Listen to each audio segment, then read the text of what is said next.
नामक गांव में वीरेंद्र नाम का एक आदमी रहता था। वीरेंद्र का मुख्य धंधा दूध बेचने का था। उसकी गाय अच्छी नस्ल की थी, लेकिन उसे हमेशा लगता था उसकी कमाई उतनी नहीं हो रही जितनी होनी चाहिए। गांव के लोग उसके दूध को खरीदते थे, परंतु वीरेंद्र के मन में हमेशा एक कड़वाहट बनी रहती थी। अगर पिताजी ने मोहन को वो गाय न दी होती तो आज पूरे गांव में सिर्फ मैं ही दूध बेचता। पता नहीं उन्होंने क्यों उसे दे दी। क्या फायदा उस गाय का? उससे तो मेरी कमाई भी कम हो गई। वीरेंद्र के पड़ोस में उसका भाई मोहन रहता था। मोहन भी दूध बेचता था, लेकिन वो बहुत ही मेहनती और ईमानदार आदमी था। उसका स्वभाव सभी को पसंद था और गांव वाले उसके दूध की तारीफ करते नहीं थकते। अरे भाई साहब, आपके लिए आज भी वही ताजा दूध लाया हूँ। मेरी गाय की देखभाल सही होती है, इसलिए इसका दूध भी बढ़िया होता है।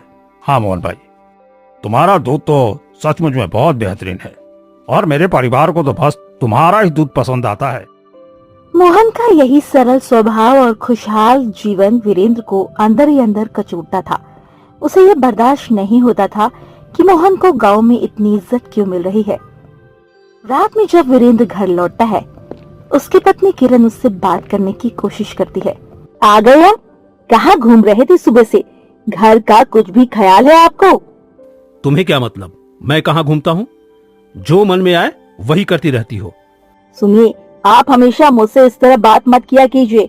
मैं तो सिर्फ घर की चिंता कर रही हूँ। बच्चे बड़े हो रहे हैं, खर्चे बढ़ रहे हैं और आपकी आमदनी अब भी वही है। कुछ तो सोचना पड़ेगा। तो क्या चाहती हो? मैं क्या करूं? गाय के दूध से ज्यादा कुछ हो नहीं रहा। आपको खेती बाड़ी शुरू करनी चाहिए, इससे हमारी आमदनी बढ़ सकती है। इस तरह सिर्फ दूध बेचकर घर नहीं चलेगा। चुप रहो, इस कड़ी धूप में मैं खेती नहीं कर सकता। तुम समझती क्यों नहीं? आपसे कुछ कहना ही बेकार है। मैं तो अब कुछ नहीं बोलूंगी। किरण गुस्से में वहाँ से चली जाती है। वीरेंद्र वही बैठा सोचता है, लेकिन उसके मन में कोई ठोस योजना नहीं आ रही थी।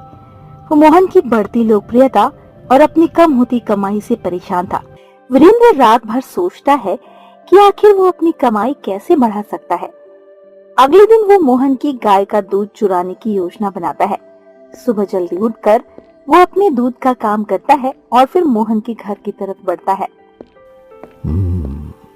मोहन को कोई शक नहीं होना चाहिए। बस थोड़ा सा दूध निकालकर उसमें पानी मिलाऊंगा और फिर आधा बेच दूंगा। ये तरीका काम करेगा। अगले दिन मोहन अपने दूध को बाजार में बेचने जाता है। हमेशा की तरह उसके ग्राहक खुश होकर दूध लेते हैं, लेकिन आज कुछ अलग होता है। एक पुराना ग्राहक शंकर, जिसने मोहन से कई सालों से दूध खरीदा था, अचानक उसे रोकता है। मोहन भाई, आज दूध में कुछ अजीब लग रहा है। क्या तुम्हारी गाय बीमार है? अरे क्या कह रहे हो शंकर भाई? मेरी गाय पूरी तरह से स्वस्थ है। ऐसा कैसे हो सकता है? अरे मैंने कई सालों से तुम्हारा दूध पिया है, लेकिन आज इसका स्वाद बदल गया है। पानी सा पतला लग रहा है। मोहन को शंकर की बात सुनकर झटका लगा। उसने तुरंत अपने दूध की जांच की, लेकिन कुछ समझ नहीं आया। मुझे खेद है शंकर भाई, मैं घर जाकर गाय का दूध फिर से जांचूंगा। अगर कुछ गलती हुई है तो मैं उसकी भरपाई करूंगा। शंकर थोड़ा नाखुश होकर चला जाता है। मोहन के मन में अब शक पैदा हो गया था। वो पूरे दिन इस बात को लेकर परेशान रहा, लेकिन उसे समझ नहीं आया आखिर दूध में बदलाव कैसे हो सकता है। मोहन जब घर लौटा तो उसने अपनी गाय के दूध को फिर से देखा। दूध पूरी तरह से सामान्य था। उसे समझ नहीं आ रहा था आखिर दूध पतला कैसे हो गया। उसने अपनी पत्नी रमा से इस बारे में बात की। आज बाजार में शंकर ने कहा कि दूध में पानी जैसा कुछ मिलाया हुआ था। अरे लेकिन मैंने तो ऐसा कुछ नहीं किया। गाय का दूध तो एकदम सही है। हो सकता है कि कोई गलती हुई हो, पर तुम्हारे दूध का स्वाद हमेशा से बेहतरीन होता है। सब तारीफ करते हैं। कहीं किसी ने जानबूझकर तो कुछ नहीं किया। किसी ने कुछ किया? क्या मतलब? तुम कहना चाहती हो कि किसी ने चोरी की है? हाँ, ये भी तो हो सकता है। जब तुम बाजार गए थे तो मैं देख रही थी कि वीरेंद्र यहाँ आसपास ही मंडरा रहा था। कहीं वो कुछ गलत तो नहीं कर रहा? मोहन का मन तुरंत संदेह से भर गया। वो वीरेंद्र की आदतों को जानता था। उसकी पत्नी की बात ने उसके शक को पुख्ता कर दिया। मेरे को वीरेंद्र से बात करनी पड़ेगी। अगर उसने कुछ किया है तो मैं उसे नहीं छोड़ूंगा। अगले दिन मोहन ने वीरेंद्र से मिलने का फैसला किया। वो सीधे उसके घर पहुंचा और बिना कोई भूमिका बांधे सीधे मुद्दे पर आ गया। वीरेंद्र, मुझे तुमसे कुछ पूछना है। क्या तुम मेरे दूध के बर्तन से कुछ निकाल रहे हो? क्या बकवास कर रहे हो मोहन? मैं ऐसा क्यों करूंगा? मुझे तुम्हारे दूध से क्या लेना देना? झूठ मत बोलो। मैंने तुम्हें मेरे घर के आसपास मंडराते हुए देखा है। मुझे सच्चाई चाहिए वीरेंद्र। क्या तुमने मेरे दूध में पानी मिलाया है? वीरेंद्र को अचानक लगा कि मोहन को सब कुछ पता चल गया है। वो घबराकर इधर उधर देखने लगा, लेकिन उसका गुस्सा और लालच अब उसे घेरे हुए था। हाँ किया है। क्या कर लेगा तू? हाँ, क्या कर लेगा तू? तेरी गाय के दूध ने मेरा धंधा चौपट कर दिया। मुझे मजबूरी में यह करना पड़ा। तुम्हारी ये चालाकी ज्यादा दिन नहीं चलेगी वीरेंद्र। गांव के लोग मेरे दूध पर भरोसा करते हैं और मैं उन्हें धोखा नहीं दे सकता। मैं इस मामले को पंचायत तक ले जाऊंगा। हाँ तो ले जा पंचायत में, लेकिन याद रखना, गांव में सबकी अपनी अपनी परेशानियां होती हैं। कोई भी तेरी बात पर ज्यादा ध्यान नहीं देगा। मोहन ने पंचायत बुलाई और गांव के सभी प्रमुख लोगों को वीरेंद्र की चोरी के बारे में बताया। गांव के मुखिया और सभी बड़े बुजुर्ग इस मामले में शामिल हुए। वीरेंद्र और मोहन दोनों को पंचायत के सामने पेश होना पड़ा। मोहन ने अपनी दूध में मिलावट की शिकायत पंचायत से की है और वीरेंद्र पर सीधा आरोप लगाया है कि उसने धोखे से उसके दूध में पानी मिलाया है। वीरेंद्र, क्या तुमने मोहन के दूध में पानी मिलाया है? मुखिया जी, मैं क्यों दूध में मिलावट करने लगा?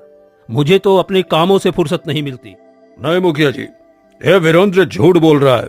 मैंने खुद इसको मेरे घर के आसपास मंडराते हुए देखा है और इसने मेरे सामने कबूल भी किया है। मुखिया जी, ये मेरे ऊपर झूठा आरोप लगा रहा है। इसके पास कोई सबूत या गवाह नहीं है जिससे यह साबित हो सके कि मैं गुनहगार हूं। मोहन, तुम मेरा और गांव वालों का सिर्फ वक्त बर्बाद कर रहे हो और कुछ नहीं। मोहन, क्या तुम्हारे पास कोई सबूत है जिसके दम पर तुम वीरेंद्र पर इतना बड़ा आरोप लगा रहे हो?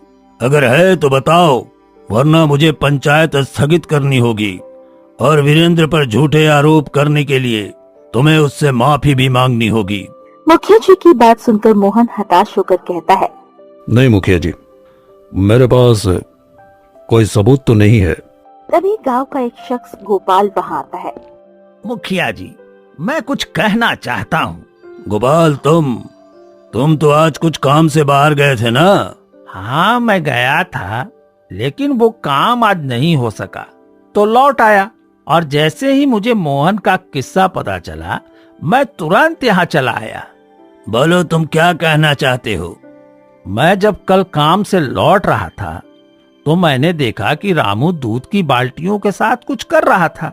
मुझे लगा कि मोहन ने ही रामू को कुछ काम दिया होगा, इसलिए मैंने ज्यादा ध्यान नहीं दिया। लेकिन आज की इस घटना के बाद मुझे सारी बात समझ में आ गई और मैं सीधे यहाँ चला आया। गोपाल की ये बात सुनकर मोहन को तो विश्वास ही नहीं हुआ। क्या रामू ऐसा क्यों करेगा? मैं तो हमेशा उसे अपने गाय की देखभाल और दूध का ध्यान रखने के लिए कहता हूँ। मुखिया ने तुरंत रामू को बुलाया। रामू, तुम पर मोहन के दूध में मिलावट करने का आरोप है। देखो रामू, अब झूठ बोल के कुछ लाभ नहीं है। हमें सब पता चल चुका है, इसलिए बेहतर होगा कि तुम सच बोलो। रामू बहुत ही डर चुका था। मुझे माफ कर दीजिए मुखिया जी। मैंने ही मोहन के दूध में मिलावट की थी, लेकिन मैंने ये सब वीरेंद्र के कहने पर किया था। वीरेंद्र ने मुझे कुछ पैसे का लालच देकर मोहन के दूध में पानी मिलाने के लिए कहा था, ताकि मोहन की दूध की गुणवत्ता गिर सके। रामू की ये बात सुनकर तो वीरेंद्र के चेहरे का रंग ही उड़ गया। ये सब झूठ है। ये रामू झूठ बोल रहा है।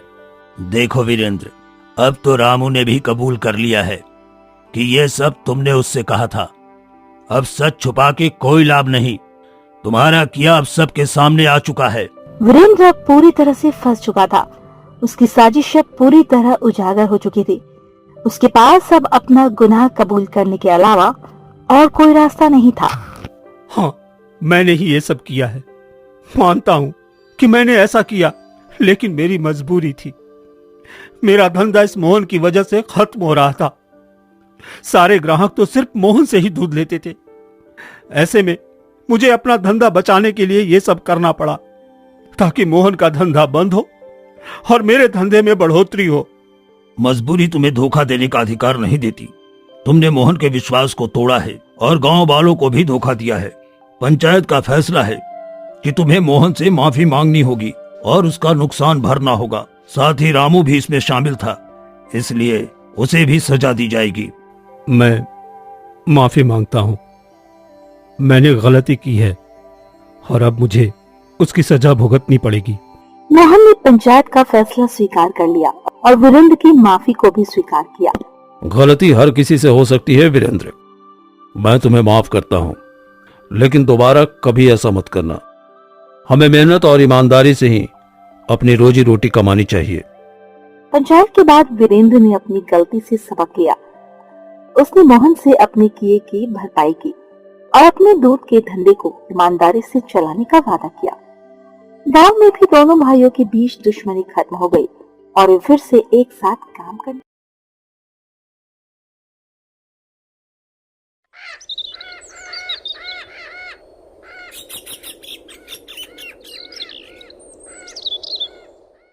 एक समय की बात है, शोलापुर नाम का एक गांव था जहां के लोग मिट्टी के बर्तन बनाकर और बेचकर अपना गुजारा करते थे।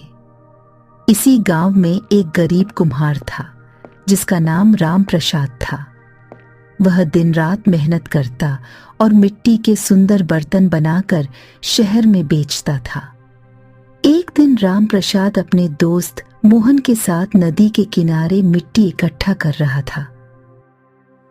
आज तो नदी के किनारे बहुत बढ़िया मिट्टी पड़ी है। लगता है रात में बारिश हुई थी। हाँ भाई, पहले तो यह मिट्टी आसानी से नहीं मिलती थी, पर अब काफ़ी अच्छी हो गई है। बस इसी से हमारे बर्तन और अच्छे बनेंगे। दोनों मिट्टी लेकर अपने अपने काम में लग जाते हैं। राम प्रसाद और मोहन बचपन के दोस्त थे और एक ही मोहल्ले में रहते थे। वे एक दूसरे के सुख दुख के साथी थे। काम खत्म करके जब दोनों घर लौट रहे थे, तभी रास्ते में कुछ लोग हंसते हुए राम प्रसाद से कहते हैं, अरे राम प्रसाद, इतनी मेहनत करके भी क्या फायदा? ना तुम्हारे घर कोई बच्चा है और ना ही कोई खर्चा, फिर क्यों इतनी मेहनत करते हो? हाँ भाई, देखो हमें कितना भी कमाएं, पर बच्चों का पेट भरना मुश्किल होता है। तुम तो आराम से जिंदगी गुजार सकते हो। राम प्रसाद की शादी को 10 साल हो चुके थे, लेकिन उसे अब तक कोई संतान नहीं हुई थी। गांव वालों की यह बातें सुनकर राम प्रसाद बहुत दुखी हो जाता, पर चुप रहता। तभी मोहन गुस्से से बोलता है, तुम लोगों को शर्म आनी चाहिए। यह तो भगवान की मर्जी है, बच्चा कब होगा यह भगवान ही तय करता है। अरे हम तो बस इतना कह रहे थे कि अब बुढ़ापा आ चुका है, इतना तो कमाई कर ही लिए होंगे राम प्रसाद भैया की बाकी का जीवन सुकून से कट जाए। आजकल तो किसी को सलाह देने का जमाना ही नहीं रहा। हाँ, अगर ये कुछ छोड़ दे तो हम जैसे नए कुम्हार भी कुछ आमदनी करें, लेकिन सारे ग्राहक तो ये ले जाता है। तो सीधे सीधे कहो ना, यह बात है। राम प्रसाद की तरक्की से तुम्हें जलन होती है। उस बात को घुमा फिरा कर कहने की क्या जरूरत है? और आइंदा परिवार को बीच में मत लाना, समझे? राम प्रसाद अपने दोस्त को शांत कराता है और दोनों घर चले जाते हैं। लेकिन रास्ते में यह बातें राम प्रसाद के दिल में बार बार गूंजती रहती हैं। जब वह घर पहुंचता है तो उसकी पत्नी सीमा देखती है कि वह परेशान है। क्या हुआ जी? आज आप बहुत उदास लग रहे हो।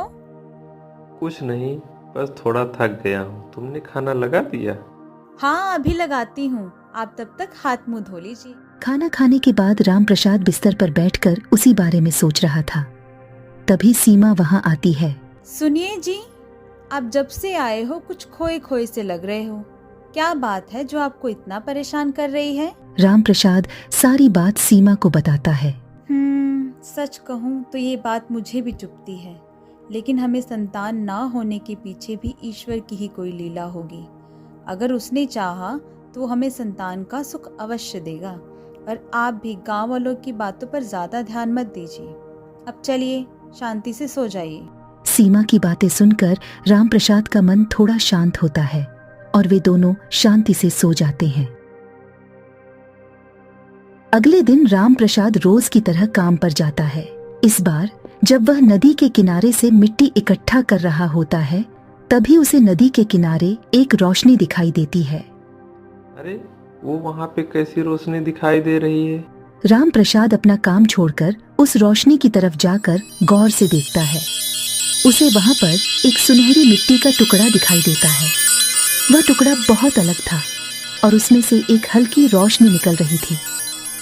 रामप्रसाद ने जैसे ही उस सुनहरी मिट्टी को छुआ, वह मिट्टी एक सुंदर महिला में बदल गई।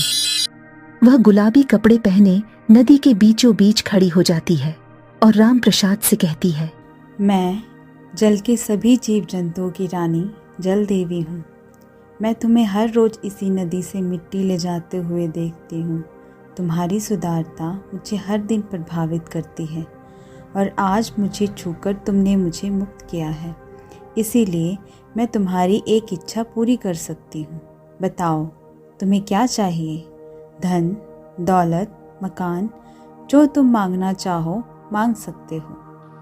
सबसे पहले तो मैं आपका आभार मानता हूँ कि आपने मुझे अपने दर्शन कराए और मुझे आपसे कुछ मांगने की संधि दी।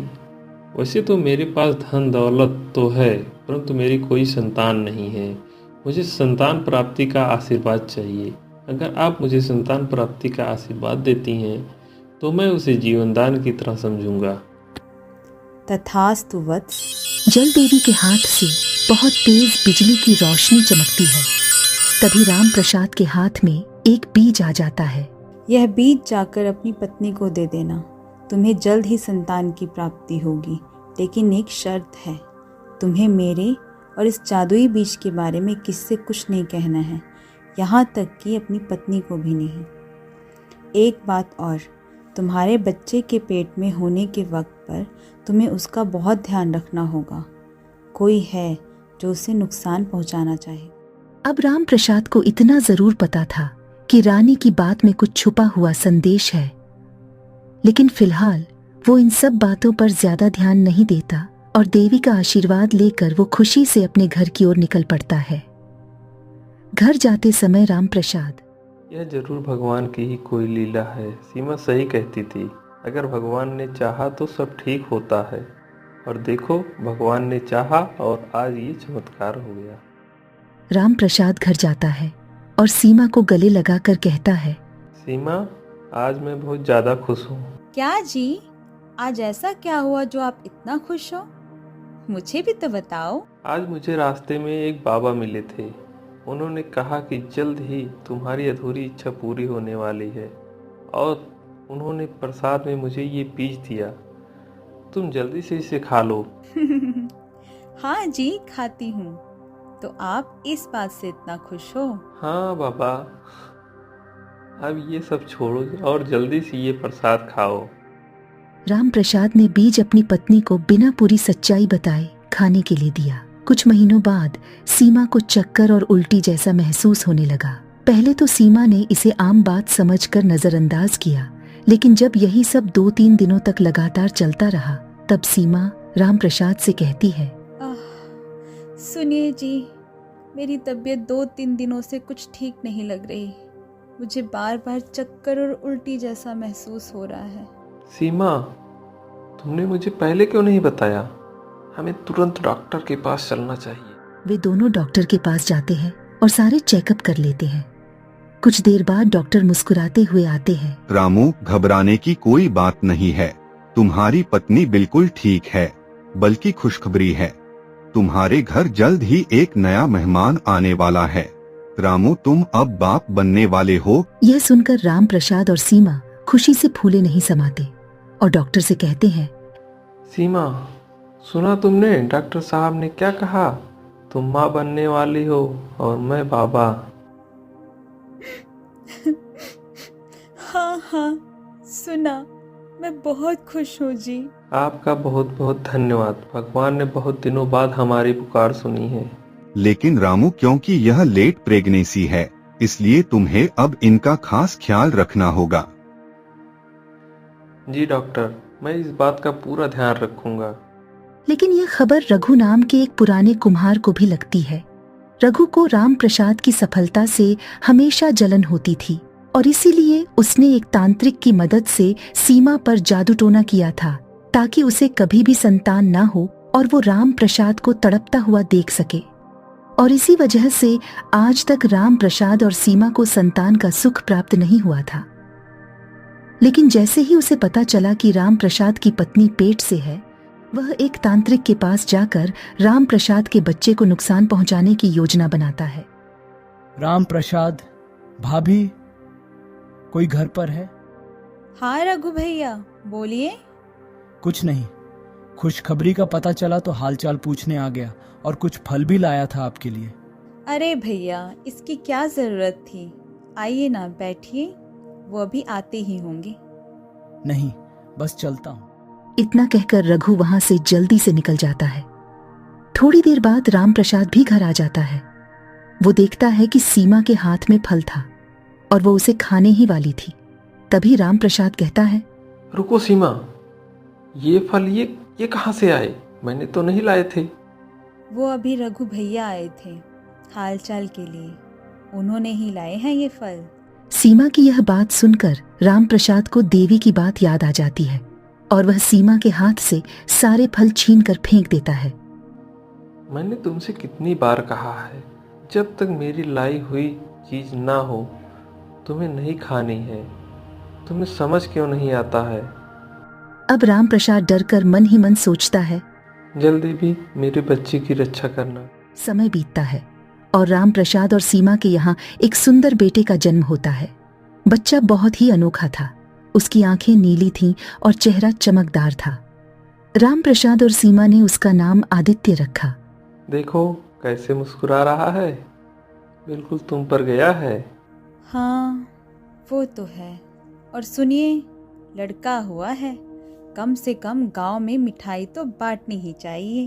हाँ हाँ, मिठाई तो जरूर बांटेंगे, हमारे घर खुशियाँ जो आई हैं। अब जैसे ही यह बात गांव में फैलती है और रघु को पता चलती है। ये मिठाई किस खुशी में बांट रहे हो भाई? अरे, राम प्रसाद को लड़का हुआ है।